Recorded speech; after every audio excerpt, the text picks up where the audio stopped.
31 দফাটা কি? 31 দফা রাষ্ট্র মেরামত, যেটা মানে রাষ্ট্রকে এই স্বৈরাচার সরকার যে একনায়কতন্ত্রে যে বাকশালতন্ত্র করেছে, সারা দেশের মানুষ যেখানে নির্বিশ্বাস, সেই দেশের মানুষ মুক্তির জন্য দেশটা কিভাবে পরিচালনা করা হবে, কিভাবে চলবে, কিভাবে চললে দেশের জনগণ 18 কোটি মানুষ সুখে শান্তিতে বসবাস করতে পারবে, তার জন্যই কিন্তু আমাদের এই ভারপ্রাপ্ত চেয়ারম্যান জনাব তারেক রহমান এই 31 দফা ঘোষণা করেছেন। যেমন 31 দফার মধ্যে 1 নম্বর দফা হলো জনসেবা, জনগণের গণতন্ত্রের অধিকার পুনঃপ্রতিষ্ঠার লক্ষ্যে সংবিধান সংস্কার কমিশন গঠন, যেটা এখন চলতেছে সংস্কার, সারা বাংলাদেশে সংস্কারের জন্য আন্দোলন চলতেছে। এই সংস্কার গঠন করতে হলে এই সংস্কার কমিশন গঠনের জন্য নিরপেক্ষ দিয়ে একটা কমিশন গঠন করে যেটা সংশোধন করা হবে, এটা হচ্ছে 1 নম্বর। 2 নম্বর সম্প্রীতিমূলক রাষ্ট্রসত্তা ও জাতীয় সমন্বয় কমিশন গঠন।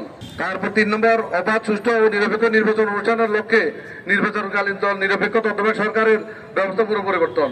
এটা 18 কোটি মানুষ জনগণের আকাঙ্ক্ষা ছিল। এই স্বৈরাচার হাসিনা যখন ভোট ডাকাতি, ভোট চুরি করতেছিল, দিনের ভোট রাতে অথবা ব্যালট বাক্স ভরাট করে ভোট কেন্দ্রে নিয়ে যাওয়া, এইসব রক্ষার্থে এই 3 নম্বর দফাটা উনি জনগণের জন্য উপস্থাপন করেছেন। 4 নম্বর আইনসভা, মন্ত্রিসভা, রাষ্ট্রপতি, প্রধানমন্ত্রী ও বিচার বিভাগের মাঝে ক্ষমতার ভারসাম্যতা প্রতিষ্ঠা।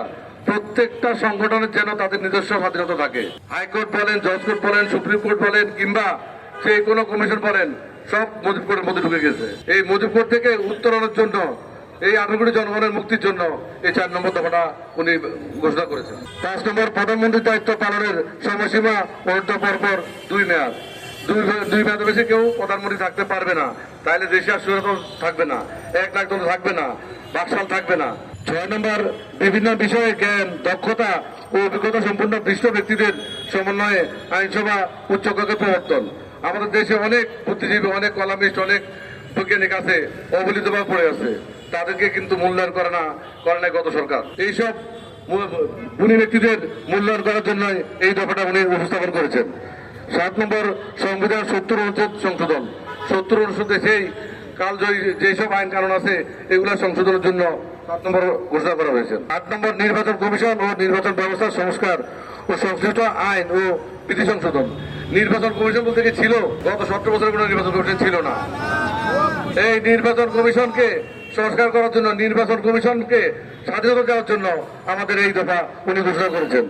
9 নম্বর স্বচ্ছতা নিশ্চিতকরণ, সকল রাষ্ট্রীয়, সাংবিধানিক ও সংবিধিবদ্ধ প্রতিষ্ঠানের পুনর্গঠন ও শক্তিশালীকরণ। 10 নম্বর বর্তমান বিচার ব্যবস্থার সংস্কারের জন্য জুডিশিয়াল কমিশন গঠন, সুপ্রিম জুডিশিয়াল কাউন্সিল প্রবর্তন ও সংবিধানের আলোকে বিচারপতি নিয়োগ আইন প্রণয়ন। 11 নম্বর গণমুখী ও জনকল্যাণমুখী প্রশাসন প্রতিষ্ঠার লক্ষ্যে প্রশাসনিক সংস্কার কমিশন গঠন। 12 নম্বর মিডিয়া কমিশন গঠন করে তথা মত প্রকাশের স্বাধীনতা নিশ্চিতকরণ। 13 দুর্নীতি প্রতিরোধে দৃশ্যমান কার্যকর ব্যবস্থা গ্রহণ ও ন্যায়পাল নিয়োগ। দুর্নীতিতে সারা দেশ ক্ষত বিক্ষত হয়ে গেছে, 1 টাকার কাজে 1000 টাকা নিয়ে গেছে।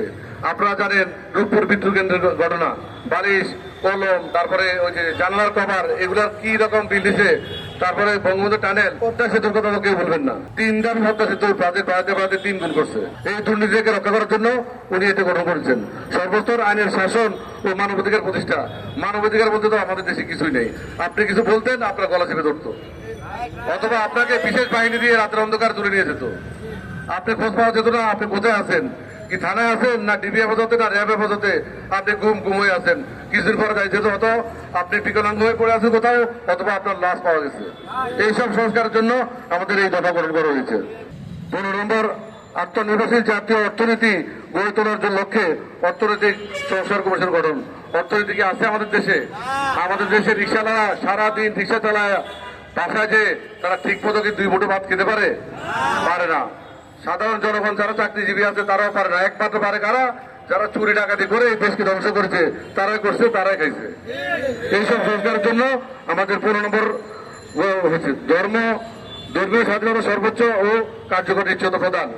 আমাদের পার্শ্ববর্তী দেশ, ওদের দেশের সংখ্যালঘুকে নির্যাতন করে আর সেই দোষ চাপে আমাদের দেশে।